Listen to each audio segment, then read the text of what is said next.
अपने प्रश्नमाला 5.2 चल रही थी, उसके अब लास्ट कोई 2-3 टाइप रहे वो आज अपन कर लेते हैं प्रश्नों को।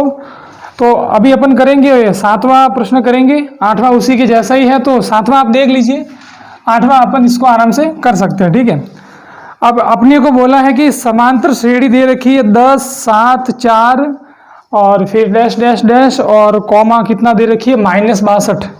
आपको समांतर श्रेणी यानी एपी दे रखी है, वो कितनी दे रखी है 10, 7, 4 कॉमा और लास्ट में कितना दे रखा है -62। अब देखिए इसमें आपको बोला है कि अंतिम से 11वां पद ज्ञात कीजिए। यहाँ देखो क्या लिखा हुआ आ गया कि अंतिम से ज्ञात करना है 11वां पद। तो देखिए मैंने आपको अंतिम से 11वां पद या अंतिम से कोई भी पद ज्ञात करना है तो उसका सूत्र मैंने आपको लिखवाया था। देखो इससे पहले ये वाला सूत्र अभी तक अपन ने काम में नहीं लिया था, ये आज ही काम में ले रहे हैं। अभी तक जो भी सूत्र काम में लिया था वो कौन सा लिया था अपन ने, A बराबर A plus n minus 1 into D. ये वाला सूत्र अपन ने हर जगह काम में लिया। यानी आगे से अगर कोई भी पद निकालना है, आगे से बोला कि देखो जैसे पहला पद 10 है, दूसरा 7 है, तीसरा 4 है, आपको बोलेंगे कि इसका आगे से मतलब 10वां पद क्या होगा, तो ये वाला सूत्र लगाते हैं और इसको कैसे काम में लेते हैं वो मैंने पहली वाली 2 क्लासों में आपको बता दिया, ठीक है। अब आगे जो अपना अलग एक और टाइप आता है, अगर आपको पीछे से बोल दे कि भाई पीछे से देखो लास्ट वाला पद है -62, आपको बोलेंगे कि इसके पहले और जो पद आएंगे वो क्या क्या होंगे। तो यहाँ देखो जैसे पीछे से पहला पद तो ये दे रखा है -62। अब इसके बाद में अपने को बोला अंतिम से 11वां पद।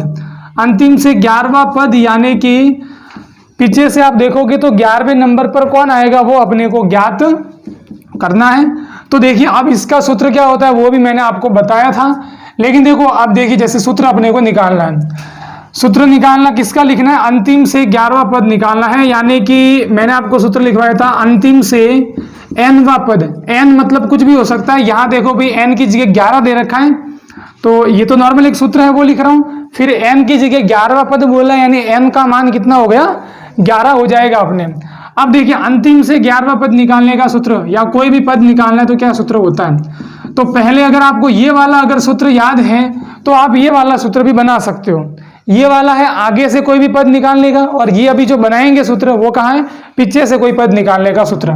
तो देखो आगे से जो पद निकालते हैं उसमें an यानी कोई भी एक पद होगा वो बराबर होता है a प्लस ए का मतलब होता है, आप सभी को पता है, अभी जिसने रेगुलर क्लास अटेंड की उनको पता है कि इसका ये क्या होता है, ए मतलब प्रथम पद। प्रथम यानी जो आगे से सबसे पहले नंबर पर जो पद आ रहा है यानी 10, ये क्या हो जाएगा ए, यानी ए का मान कितना है 10। तो यहाँ तो ये तो हो गया प्रथम पद।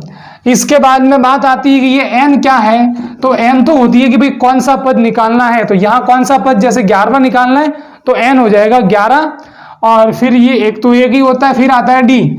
डी का मतलब होता है सार्व अंतर। डी का मतलब क्या होता है, सार्व अंतर। सार्व अंतर यानी कि जैसे कि ये वाला पद है, इसके बाद में दूसरा अपन ने पद निकाला है, इसमें कितने का अंतर आया है। अंतर मतलब इसमें क्या कोई जोड़ने पर अगला वाला पद मिला है या कोई घटाने पर मिला है। जैसे कि देखो भाई 10 में से मैं क्या करूं, कोई घटाऊं तो 7 मिले या जोड़ू तो 7 मिले, घटाएंगे तो 7 मिलेंगे, और कितने घटाएंगे -3 करेंगे। यानी कि यहाँ पर डी का मान कितना है -3 है। इसकी जगह अगर ये ऐसे होता कि 7, 10, 13, 16, अब देखिए इसमें आपने देखा कि भाई इस पहले पद में मैंने क्या जोड़ा, जोड़ेंगे तभी 10 आएगा। तो यहाँ जो डी होगा वो कैसा होगा, +3 होगा। यानी सार्व अंतर प्लस का कब होता है, माइनस का कब होता है वो आपको पता चला। देख लीजिए भले यहाँ -3 हो रहा है, यहाँ पर भी देख लीजिए 7 से 4 बना, कैसे 7 से 4 बना, 3 माइनस करने पर। यानी कि सभी में अपन 3 माइनस करते जाएंगे तो अपने को आगे वाले पद मिलते जाएंगे। तो चलो बताइए कि भाई 4 के बाद अगला पद क्या आएगा, 1 आएगा, -1 नहीं 1 आएगा, क्योंकि देखो 4 में से और 3 कम करेंगे, 4 - 3 यानी 1 बचेगा, अगला कितना आ जाएगा 1 आ जाएगा। ऐसे अपन निकाल सकते हैं। तो ये तो कोई नहीं, चलो मैंने ये मेन बात ये कि भाई ये डी होता क्या है, सार्व अंतर। सार्व अंतर मतलब कोई घटा रहे हैं या जोड़ रहे हैं वो मान अपने सार्व अंतर होता है। अब देखिए इस वाले सूत्र से मैं इस वाले सूत्र को बनाता हूं, तो चलो देखिए कैसे बनाते हैं। अब आगे से बोलेंगे, आगे से स्टार्ट करेंगे तो भाई ये वाला पद अपने सबसे पहले आएगा। आगे से स्टार्ट करूंगा तो ये वाला पद और ये वाला पद क्या कहलाता है, प्रथम पद ए कहलाता है। लेकिन अपन निकालेंगे अंतिम से, अंतिम से यानी यहां से स्टार्ट करेंगे तो जो लास्ट वाला पद है वो सबसे पहले अपने पास आएगा। पीछे से स्टार्ट करूंगा तो जो लास्ट पद है वो सबसे पहले लेंगे, यानी कि देखो भाई लास्ट पद और लास्ट पद में क्या आता है, एल। तो यहाँ प्रथम पद ए की जगह लास्ट पद क्या आ जाएगा, एल आ जाएगा। सही कि नहीं? देखो एक तो ये आ गया। इसके बाद में आगे से स्टार्ट करते हैं तो यहाँ प्लस का निशान लगता है, और पीछे से स्टार्ट करेंगे तो इसकी जगह कौन सा निशान आ जाएगा, माइनस का निशान आ जाएगा। बाकी वो का वही लिखना है, n-1 इंटू डी। यानी इन दोनों सूत्रों में सिर्फ ये फर्क है कि आगे से स्टार्ट करेंगे तो प्रथम पद ए लेना है, और पीछे से स्टार्ट करेंगे तो लास्ट पद एल लेना है। आगे से करते हैं तो प्लस का निशान, पीछे से करें तो माइनस का निशान, बाकी वो का वो। तो ये तो हो गया भाई अपने को। अगर एक सूत्र याद है तो दूसरा अपन इसको लिख सकते हैं, ठीक है। अब देखिए, अब कुछ नहीं करना है, अपने को सूत्र में मान रखने हैं। सूत्र में देखिए किस किस के मान चाहिए, एल का मान चाहिए। एल मतलब क्या होता है, लास्ट पद। एल मतलब क्या होता है, लास्ट पद, या फिर कहेंगे अंतिम पद। तो आप देख के बताइए कि यहाँ जो लास्ट पद वो कितना दे रखा है, इसमें माइनस के 62 दे रखा है, यानी एल का मान मिल गया -62। चलो भाई एल की जगह मैं क्या रख देता हूँ, -62 में रख देता हूँ। ये मैंने एल की जगह -62 रखा। फिर क्या आ रहा है, माइनस आ रहा है तो माइनस लिखा। फिर क्या आ रहा है, कोष्टक, तो कोष्टक लगा दिया, एन। अब देखो n मतलब कौन सा पद निकालना है, तो यहां अपने को प्रश्न में बोला है 11वां पद, यानी कि पद कौन सा निकालना है, पद n बराबर कितना हो गया, 11वां पद। चलो भाई ये भी अपने को मिल गया, 11वां निकालना है तो n की जगह क्या आ जाएगा, 11, फिर माइनस का माइनस, 1 का 1, कोष्टक बंद करना है, कोष्टक बंद कर दिया। ये अब देखो इन दोनों के बीच में कोई निशान नहीं, मतलब क्या गुणा हो रहा है। अब गुणा करना है d से, चलो भाई गुणा करते हैं d से। अब d का मान, d यानी क्या होता है, सार्व अंतर। अभी आपको बताया भाई सार्व अंतर मतलब आपको देखना है कि आपने इसमें कोई जोड़ के ये अगला पद मिला है या घटा के मिला है। पहले तो आपने देखा अभी कम हो रहा है, मतलब घटा के मिला है, और कितना घटाया आपने, 3 घटाया, यानी -3। इसका क्या है, सार्व अंतर d है। तो यहाँ d की जगह कितना आ जाएगा, -3, और माइनस की संख्या आती तो उसको आपको कोष्टक के अंदर लिख देना है, ठीक है। अब देखिए भाई ये मैंने सभी के मान रखे हैं। अब आगे आपको इसको हल करना है। माइनस का 62 है तो माइनस का 62 लिख दिया, ये माइनस है तो माइनस लिख दिया। अब 11 में से 1 गया, कितना बचेगा, 10 बचेगा। तो भाई 10 का ये 10 आ गया, और इंटू आपको क्या करना है, ये -3 है तो इसको मैंने लिखा। अभी मैं सिर्फ एक काम किया, मैंने 11 में से 1 को घटा के लिखा है। अब देखिए भाई ये माइनस का 62 है तो उसको पहले लिख दीजिए। पहला काम करना है अपने को गुणा। गणित में सबसे पहले क्या करते हैं भाई, भाग करते हैं, भाग नहीं है तो गुणा करो, फिर जोड़ और फिर बाकी। तो देखिए पहले गुणा करता हूं। अब गुणा किस किस का करना है, माइनस के 10 का और माइनस के 3 का। तो आप सभी को पता है कि गुणा होता है, और अगर दोनों ही संख्या माइनस की है तो माइनस और माइनस का गुणा क्या हो जाता है, वेरी गुड। और 10 × 3 कितना होता है, 30 होता है। यानी कि माइनस पहले निशानों का गुणा करना है, फिर आपको संख्याओं का करना है, तो ऐसे कभी गलती नहीं होगी। अब देखिए भाई एक संख्या माइनस की 62 है, दूसरी है 30। एक तो संख्या माइनस की, दूसरी संख्या प्लस की। ऐसी जब आपको संख्या मिलेगी, एक माइनस में आए दूसरी प्लस में आए, तो अपने आंसर प्लस में आएगा कि माइनस में आएगा, पहले वो देखना है। तो पहले देखना है, अभी आपने बोला माइनस में आएगा, वेरी गुड, माइनस में आएगा। अब इसका कारण क्या है कि आपको देखना है 62 बड़ी है कि 30 बड़ी है। तो आपने देखा भी 62 बड़ी है, तो 62 के आगे कौन सा निशान है, माइनस का। तो अपने आंसर भी किस में आएगा, माइनस में आएगा। कब देखना है, जब आपके अलग अलग निशान वाली संख्या हो। अब आप बड़ी में से छोटी संख्या को घटा दो, यानी बड़ी यानी 62 में से छोटी संख्या 30 को घटाइए, ये 2 और ये 3, यानी आंसर जो मिलेगा वो कितना मिलेगा, माइनस का 32। यानी इसका अंतिम से 11वां पद क्या हो गया, माइनस के 32। ये इसका आंसर है, लिख दीजिए इसको। आगे बढ़ते हैं, 7वें के बाद 8वां प्रश्न। 8वां इसी के जैसा ही है, तो आपको इसको ट्राई करना है। फिर 9वां प्रश्न। 90 में बोला है कि एक समांतर श्रेणी में कितने पद दे रखे हैं, 60 पद। आपको पदों की संख्या जो देते हैं, पद मतलब n, आपको पदों की संख्या देते हैं, उसको किससे दर्शाते हैं, n से। तो आपको बोला है कि एक समांतर श्रेणी है, एक एपी है। समांतर श्रेणी को अपन क्या बोलते हैं, एपी बोलते हैं। इस समांतर श्रेणी में पद कितने दे रखे हैं, पद मतलब n, वो कितने दे रखे हैं, 60 दे रखे हैं। यदि उसका प्रथम पद तथा अंतिम पद क्रमशः 7 और 125 है तो उसका 32वां पद ज्ञात कीजिए। अब देखिए आपको जो चीजें दे रखी है वो एक स्टेप बाय स्टेप लिखते जाना है। सबसे पहले बोला है 60 पद है तो 60 पद लिखा, इसके बाद में बोला इसका प्रथम पद। अब दिमाग में ये बात मतलब कि अपने हो जानी चाहिए कि प्रथम पद को किससे दर्शाते हैं, ए से। प्रथम पद हमेशा फिक्स उसको ए से दर्शाते हैं। और प्रथम पद कितना दे रखा है अपने को, 7 दे रखा है, ठीक है। प्रथम पद कितना, 7 दे रखा है। और इसके बाद बोला है कि इसका अंतिम पद, आपको बोला है इसका अंतिम पद वो कितना दे रखा है, 125। अब देखो, अब अपने को ये देखना है कि वैसे कभी कभी प्रथम अंतिम पद को अपन एल से लिखते हैं और कभी कभी अंतिम पद किससे लिखते हैं अपन, ए एन से भी लिखते हैं। अब देखो, आपको अंतिम पद को एल से कब दर्शाना है, जब आपको ऐसे पूछे कि पीछे से ये वाला पद, अंतिम से पद ज्ञात कीजिए, तब आपको अंतिम पद को क्या लिखना है, एल लिखना है। नहीं तो अपने को ये जो अंतिम पद होता है उसको किससे लिखना है, ए एन। इसको क्या लिखना है, ए एन। अब देखिए, एक समांतर श्रेणी है जिसमें 60 पद दे रखे हैं, यानी ये पहला पद, दूसरा पद, तीसरा और लास्ट वाला पद। टोटल कितने पद हो गए भाई, 60। यानी जो लास्ट वाला पद होगा वो कौन सा पद होगा, 60वां पद। तो मैंने आपको बताया जैसे कि 7वें पद को क्या लिखते हैं, A7 लिखते हैं, 8वें पद को A8 लिखते हैं। तो इसमें टोटल 60 पद हैं, यानी लास्ट वाला पद 60वां होगा। तो अंतिम पद इसके साथ में ए लगा दिया, यानी लास्ट वाला पद वो 60वां पद क्या हो जाएगा, A60 हो जाएगा। जो भी पद लिखना है, जैसे 60वां पद है तो A60, 50वां पद है तो A50। तो यहां इसकी जगह मेरे को भाई दे रखा है कि 60 पद है, इसलिए मैं इसको A60 ले लूंगा, ठीक है। अब ये यहां तक तो हो गया। अब ये तो जो प्रश्न में दे रखा था वो अपन ने लिखा है। अब अपने को बोला है इसमें कि इसका 32वां पद ज्ञात कीजिए। अपने को इसका क्या ज्ञात करना है, 32वां पद। तो अभी जैसे आपको मैंने बताया कि भाई 32वां पद, 32वें पद को अपन क्या लिखेंगे, A32 लिखेंगे। क्या भी लिखेंगे, A32। जो भी पद निकालना है वो ए के साथ में लिख दो, वो ये पद हो जाएगा। अब अपने को इसका मान निकालना है। चलो अभी इसका मान निकाल लेंगे। अब इसमें आपको ये बात भी दिमाग में होनी चाहिए कि इसमें सूत्र कौन सा काम आएगा, A बराबर A plus n minus 1 into D. कोई भी पद निकालने को बोले तो उसमें कौन सा सूत्र काम में लेना है, ये वाला। बाकी ये तो खाली अंतिम से बोले तभी काम में लेना है, बाकी ये आपके हर जगह काम में आएगा। आपको जब भी बोले कि ये वाला पद ज्ञात करो तो आपको ये वाला सूत्र काम में लेना है। अब देखिए, अब अपने को कौन सा पद ज्ञात करना है, 32वां, ठीक है।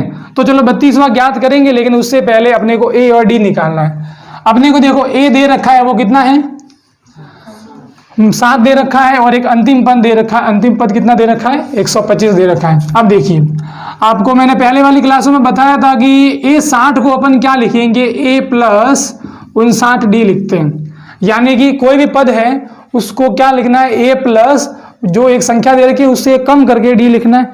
आपको अगर याद है तो ठीक है। A60 को क्या लिख सकते हैं अपन, A प्लस 59D। ये तो मैंने इसको इस रूप में बदला, बाकी इसका मान जो दे रखा है वो तो वो का वही रहेगा। यानी कि देखो वापिस जैसे एक एग्जांपल ले लिया, A12 हो गया, तो A12 को क्या लिखेंगे अपन, A प्लस 12 में से 1 कम D, यानी कितना, 11D। कोई एक और एग्जांपल ले लिया भाई A14, तो A प्लस 14 से 1 कम D यानी 13D। तो ऐसे आपको लिख देना, ये बिना सूत्र के आपको मिल जाएगा, ठीक है। अब ये करने के बाद देखो भाई, आपको क्या A का मान पता है, 7 दे रखा है।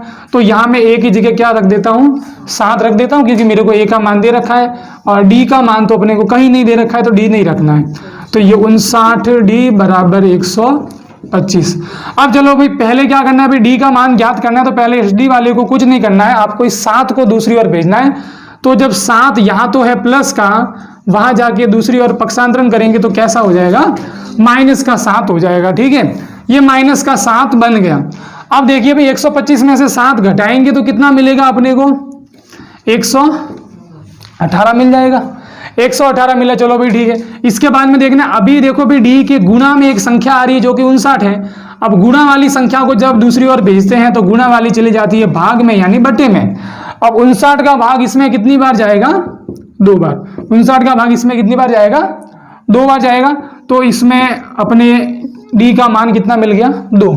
D यानी कि सार्वंतर अपने को कितना मिल गया, 2 मिल गया। अब देखो, जब अपने को अगर A और D पता है तो कोई भी आप पद निकाल सकते हो। अब देखिए, अब अपना प्रश्न करते हैं। अपने को बोला है कि 32वां पद क्या होगा, आपको बोला 32वां पद, 32वां पद यानी कि A32, 32वां पद यानी कि A32। अब बिना सूत्र के करना है, तो अभी आपको बताया जैसे A60 को 1 कम करके लिखा है, तो इसको मैं क्या लिखूंगा, 32 से 1 कम यानी 31D। तो इसको क्या लिखेंगे, A तो लिखना है एक बार और फिर लिखना है 1 कम करके D यानी 31D। अब देखो भाई, A का मान अपने को दे रखा है 7, वो रख दिया यहाँ। फिर प्लस 31 इंटू करना है डी से, डी कितना है 2, अभी अपन ने निकाला है वो रखा। पहले जोड़ नहीं करेंगे, पहले गुणा करेंगे, तो पहले गुणा करते हैं। 31 दूनी कितना हो जाएगा 62 हो जाएगा। 62 और 7 कितने होते हैं 69 हो जाएंगे। यानी कि इसका 32वां पद यानी A32 कितना मिल गया अपने को 69 मिल जाएगा। अपने प्रश्नमाला 5.2 का लास्ट प्रश्न है 10वां। 10वें में दे रखा है कि 4 संख्याएं समांतर श्रेणी में हैं और छोटी बड़ी संख्याओं का योग 50 है और सबसे बड़ी संख्या सबसे छोटी संख्या की 4 गुनी है, तो 4 संख्याएं ज्ञात कीजिए। सबसे पहला अभी तक अपने को सिर्फ ये वाला ध्यान देना है कि आगे आपको दे रखा है कि 4 संख्याएं समांतर श्रेणी में हैं। अब यहाँ 4 संख्याएं समांतर श्रेणी में है, लेकिन वो कौन सी संख्या है वो अपने को नहीं दे रखा है, तो वो संख्याएं अपने को अपनी मर्जी से ऐसे बनानी पड़ेगी। और वो संख्याएं कैसे बनाते हैं, वो संख्याएं कैसे लिखते हैं वो आपको देखना है। संख्याएं मतलब ऐसे नहीं लिखना है 2 7 वगैरह ऐसे कोई नहीं लिखना है, इनको अपने को ए और डी के रूप में लिखना है। ए यानी प्रथम पद और डी यानी सार्वअंतर के रूप में कैसे इनको अपन लिखेंगे संख्याओं को, ठीक है। अब इससे पहले 10वां करने से पहले देखो 10वें में अपने को बोला है 4 संख्याएं, लेकिन जरूरी नहीं है 4 की जगह को और भी कोई आ सकती है। तो देखो क्या होता है कि जैसे कि आपको एक संख्या दे दी, 2 संख्या दे दी, 3 4 और 5 और एक 6 ले लेते हैं, ठीक है। इन सभी को समझेंगे क्योंकि इनको सभी संख्याओं को करने का तरीका अलग होता है। अब देखिए पहले आपको देखना है कि ये जो संख्या है एग्जाम में ज्यादा से ज्यादा वैसे 4 तक आती है, लेकिन अपन 6 तक समझते हैं, ठीक है। अब आपको देखना है कि एक कैसी है, विषम संख्या है कि सम संख्या है, तो अपन ने देखा कि ये कैसी संख्या है, विषम संख्या है। फिर देखा कि भाई 2 कैसी संख्या है, सम संख्या है, यानी जिसमें 2 का भाग जाता है वो। फिर 3 वापिस कैसी संख्या है, विषम संख्या है। 4 कैसी संख्या है, सम संख्या है। 5 है विषम और 6 वापिस कैसी है, सम। ऐसे ही आगे 7 आएगी वो विषम, 8 आएगी वो सम। तो अब अपने देखो इन विषम संख्याओं को लिखने का एक तरीका होगा, यानी एग्जाम में अगर 1 3 और 5 आपको अगर संख्या बोले तो इनको लिखने का एक तरीका होता है, और 2 4 6 वगैरह ये बोले यानी सम संख्या दे तो उनको लिखने का एक तरीका होता है। तो दोनों को कैसे लिखते हैं वो अपन तरीका सीखते हैं। सबसे पहले देखिए, पहले तो आपको मैं डायरेक्ट ऐसे बताता हूं कि इनको लिखना कैसे, ठीक है। फिर इनको लिखने का ऐसा लिखने का क्या कारण है वो बाद में अपन देखेंगे। आपको विषम संख्या बोली है कितनी, एक संख्या आपको बोली कि एक संख्या है जो समांतर श्रेणी में है, तो आपको एक संख्या दे रखी है तो उसको सीधा क्या मान लेना है, ए मान लेना है कि माना कि वो संख्या क्या है, ए है। लेकिन इसकी जगह अगली विषम संख्या क्या आती है, 3। आपको अगर कितनी संख्या बोली, 3, यानी अब की बार आपको 3 संख्या लिखनी है, तो 3 लिखनी है। तो देखो भाई आपको पहले ए तो लिखना ही है, ए लिख दिया। अब एक संख्या आपको ए के पहले लिखनी है, एक ए के बाद में लिखनी है। अब देखो ए के बाद में आएगी तो वो लिखनी है, ए में डी जोड़ दो, और ए से पहले क्या लिखनी है, ए में से डी घटा देना है। यानी कि देखो भाई आपको ए तो लिखना है एक के लिए, अगर 3 हो गई यानी अगली विषम संख्या 3 होती है तो ए लिख दो, एक बार डी जोड़ दो, एक बार डी घटा दो, यानी 1 2 और 3 संख्या हो गई। अगली विषम संख्या क्या आती है, 5, तो 5 आती है तो इनको तो लिखना है, यानी ए लिखना है। फिर एक बार ए मतलब डी जोड़ा, एक बार डी घटाया, कितना डी जोड़ा है अपन ने, 1 डी। अब ये 3 तो होगी लेकिन 5 लिखनी है, तो वापस क्या कर दो भाई, एक बार मतलब 1 डी जोड़ा था, अब कितने डी जोड़ दो, 2 डी। तो यहां से 2 डी क्या कर दो, वापस घटा दो, तो 1 2 3 4 और 5 संख्याएं होगी। 7 संख्याएं बोले तो आपको क्या करना है, यहाँ पर a + 3d लिखना है और यहाँ पर a - 3d लिखना है। ये इनका किसका तरीका होता है लिखने का, विषम संख्या होगा। अब विषम संख्याओं में कुछ नहीं करना है, बीच में a लिखो, फिर 1 डी जोड़ो, 1 डी घटाओ, 2 डी जोड़ो, 2 डी घटाओ, ये विषम संख्या होगा। अगला आता है सम संख्याओं का तरीका। सम संख्याओं में इनसे बिल्कुल अलग तरीका होता है। सम संख्याओं में देखो भाई सबसे छोटी सम संख्या अपने 2 आती है, तो 2 संख्याएं लिखनी है, यानी 1 से काम नहीं चलेगा, 2 लिखनी है। तो 2 कैसे लिखनी है, एक बार तो a में से d घटा के लिखो, एक बार a में d जोड़ के लिखो। ये कितनी संख्या हो गई, 2। अगर इसकी जगह आपको 4 बोल दें, 4 बोले यानी इन ये दोनों तो आएगी, यानी एक बार d घटाया एक बार d जोड़ा, ये 2 तो आएगी। अब अगला अपन अंदाजा लगाएंगे कि भाई यहाँ जैसे a + d के बाद a + 2d आती है, यहाँ पर a + 2d नहीं आएगा, यहाँ पर a + कितना आएगा, 3d आएगा। यहाँ पर a + 3d यानी आपको 2 का अंतर रख के चलना है। तो यहाँ आपने a + 3d लिया है, तो यहाँ करना है आपको a - 3d, यानी दोनों जोड़े में चलेगी, यानी a + 3d आया तो a - 3d। अब देखो ये 1 2 3 और 4, तो 4 संख्या हो गई। अब 6 संख्याओं को लिखने का तरीका, तो पहले a - d और a + d लिखा। अब देखो भी 1 डी है उससे 2 ज्यादा, यानी कि 3, तो a प्लस 3d, तो यहाँ आपने माइनस क्या कर दिया, a माइनस 3d कर दिया। अब 3 में 2 जोड़ेंगे 5 आएगा, तो अगला आएगा a प्लस 5d, तो यहाँ क्या माइनस करना पड़ेगा, a माइनस 5d। अब देखो 1 2 3 4 5 और 6, ये अलग अलग संख्याओं का लिखने का तरीका होता है। आगे होता है, आगे और आएगी, तो अपन 5 में 2 जोड़ के यानी a प्लस 7d, तो a माइनस 7d, ऐसे इसको लिखेंगे। तो एक तो आपको ये लिख देना, ठीक है। अगर आपको ये लिखने का तरीका आ गया, अब देखो यहाँ बोलिए कि 4 संख्याएं समांतर श्रेणी में हैं, 4 संख्याएं समांतर श्रेणी में है। तो 4 संख्याएं समांतर श्रेणी में है, तो पहले देखो भाई 4 है सम संख्या, और सम संख्याओं का तरीका होता है ये वाला, 4 संख्याएं समांतर श्रेणी में है। तो आप लिखोगे माना कि वे संख्या, माना कि वे संख्याएं, अब 4 संख्या है तो वो संख्या क्या हो जाएगी, देखो 4 है तो आपको क्या लिखना है, एक बार a minus D, a plus D, फिर यहाँ लिखना है a प्लस 3d, और यहाँ लिखना है a माइनस 3d।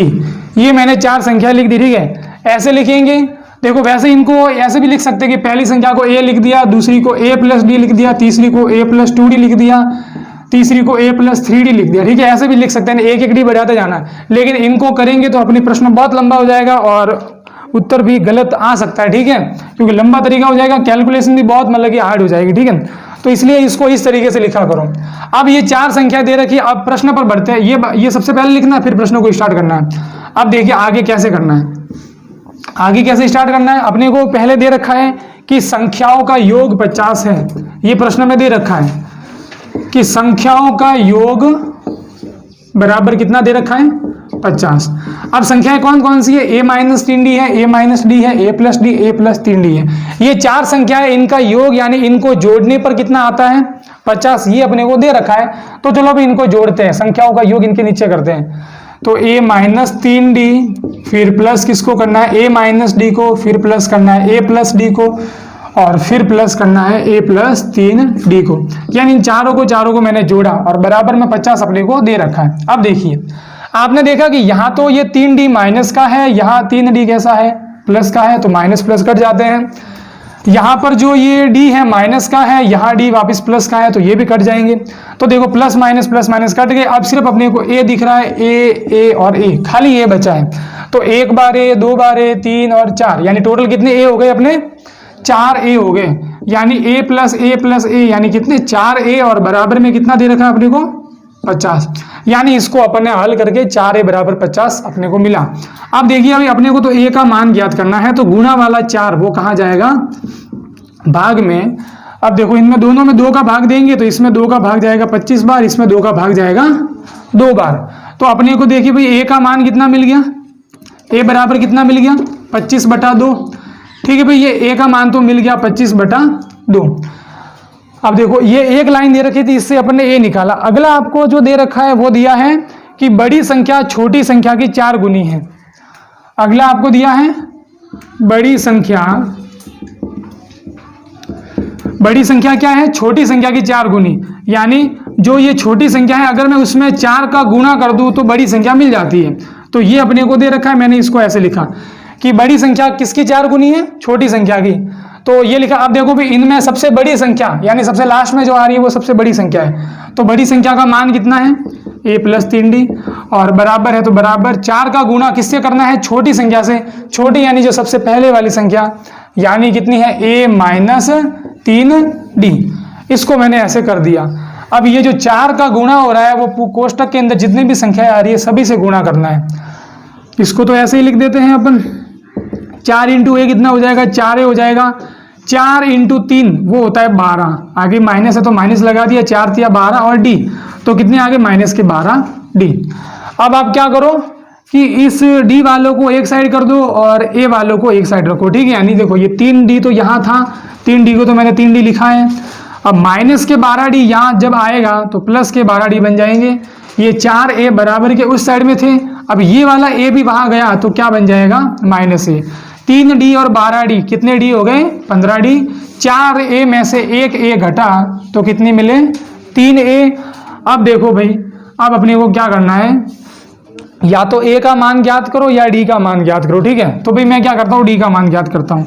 डी का मान ज्ञात करना है तो डी के साथ जो गुणा में है 15 वो कहाँ जाएगा दूसरी और भाग में, फिर 3 का भाग 15 में कितनी बार जाता है 5 बार, यानी अपने को डी बराबर कितना मिला a/5।